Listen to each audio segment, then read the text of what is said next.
Hi friends, welcome to Milmala world. இன்றைக்கி என்னோடய style chicken kurma தான் பார்க்க போகிறோம். இது அல்டிமேட் டேஸ்ட்டாக இருக்கும். பரோட்டா, இட்லி, அதே மாதிரி தோசை, இடியாப்பம், சப்பாத்தி, பூரி, சப்பாத்திக்கெலாம் வேறு லெவலாக இருக்கும். கண்டிப்பாக எல்லோரும் ட்ரை பண்ணி பாருங்கள். ரொம்ப ரொம்ப டேஸ்ட்டாக இருக்கும். ரொம்ப ஈஸியாக பண்ணிடலாம். ரொம்ப நேரம் நின்று வதக்கணும்னு அவசியம் கிடையாது. வெயிலுக்கு ஏற்ற டிஷ் இது. வாங்க இது எப்படி செய்யலான்னு பார்த்துடலாம். அதுக்கு ஒரு குட்டி பேனில் 1.5 டேபிள் ஸ்பூன் சோம்பு எடுத்து ட்ரை ரோஸ்ட் பண்ணி எடுத்துக்கோங்க. அதுக்கப்புறம் ஒரு 1.5 டேபிள் ஸ்பூன் சீரகம் எடுத்து அதையும் நல்லா ட்ரை ரோஸ்ட் பண்ணி எடுத்துக்கோங்க. அப்புறம் ஒரு 1.5 டேபிள் ஸ்பூன் மிளகு எடுத்து அதையும் நல்லா ட்ரை ரோஸ்ட் பண்ணி எடுத்துக்கோங்க. இதெல்லாம் ஆயில் ஊற்றாமல் ட்ரை ரோஸ்ட் பண்ணிக்கோங்க. ஆயில் ஊற்றுனீங்கன்னா அவ்வளோவா நல்லா இருக்காது. ஆயில் ஊற்றாமல் ட்ரை ரோஸ்ட் பண்ணி எடுத்துக்கோங்க. அதுக்கப்புறம் ஒரு 6லேருந்து 7 வத்தல், உங்கள் காரத்துக்கு தகுந்த மாதிரி வத்தல் எடுத்துக்கோங்க. அதையும் நல்லா ட்ரை ரோஸ்ட் பண்ணி எடுத்து தனியாக வச்சுக்கோங்க. இப்போ அதே பேனில் ஒரு 1/2 டேபிள் ஸ்பூன் எண்ணெய் ஊற்றி 20 சின்ன வெங்காயமும் ஒரே ஒரு பெரிய வெங்காயத்தையும் கட் பண்ணி வச்சுருக்கேன். அதையும் போட்டு லைட்டாக ஒரு கண்ணாடி பதம் வர வரைக்கும் வதக்கி எடுத்துக்கோங்க. அப்புறம் ஒரு 6-7 பல் பூண்டு, அதையும் லைட்டாக வதக்கி, ரொம்ப வதக்க தேவையில்லை, இதுக்கு லைட்டாக வதக்கி எடுத்துக்கோங்க. இப்போ இது கூட சேர்த்து எல்லாத்தையும் தனியாக வச்சுருங்க. இப்போ ஸ்டவ்வை ஆஃப் பண்ணிவிட்டு அந்த சூடிலே ஒரு 6-7 சில்லு தேங்காவை போட்டு லைட்டாக வதக்கி மொத்தமாக இது எல்லாத்தையும் இப்போ நம்ம அரைக்க போகிறோம். இப்போ நான் சொல்கிற அளவு 4 பேர் ஒரு வேளைக்கு தாராளமாக சாப்பிடலாம். நல்லா நிறையாவே ஊற்றி சாப்பிட்லாம். ரொம்ப நல்லாயிருக்கும். ஆனால் இந்த குருமாவை மிஸ் பண்ணிடாதீங்க. செம்ம டேஸ்ட்டாக இருக்கும்.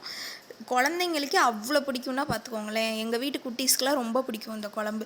வாங்க இது எப்படி செய்யலான்னு பார்த்துடலாம். அதுக்கு இப்போ ஒரு குக்கரில் நான் ஒரு 3 டேபிள் ஸ்பூன் கடலெண்ணெய் ஊற்றிருக்கேன்.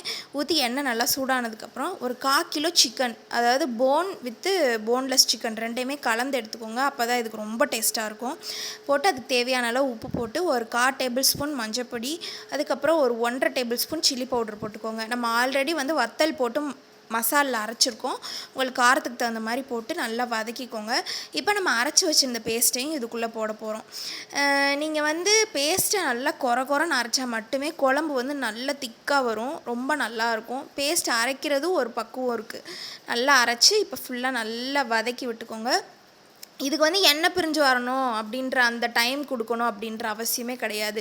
போட்டு எல்லாத்துக்குமே ஒரு 1 மினிட்லேருந்து 2 மினிட் வதக்கி விட்டாலே போதும். இப்போ மிக்ஸி ஜார் கழுவி வச்சு இந்த தண்ணியை ஊற்றி சிக்கன் மூழ்கிற அளவு ஊற்றி நல்லா இப்போ மூடி போட்டு வேக வச்சுக்கோங்க. அதுக்கு முன்னாடி ஒரு 1/2 டேபிள் ஸ்பூன் கரம் மசாலா போடணும். வீட்டிலே அரைச்சது போட்டுக்கோங்க.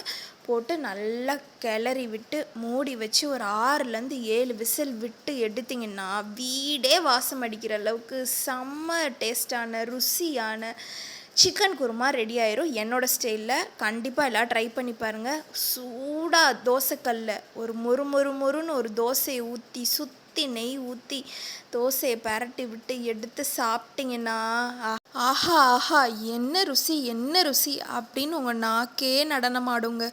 அவ்வளோ ருசியாக இருக்கும். கண்டிப்பாக எல்லாம் ட்ரை பண்ணி பாருங்கள். மஸ்ட் ட்ரை ரெசிபி, மிஸ் பண்ணிடாதீங்க. அப்புறம் வருத்தப்படுவீங்க. Must try recipe. ஓகே, நம்ம சேனல் பிடிச்சா லைக் பண்ணி சப்ஸ்கிரைப் பண்ணிக்கோங்க. ஓகே, தேங்க்யூ, பாய்.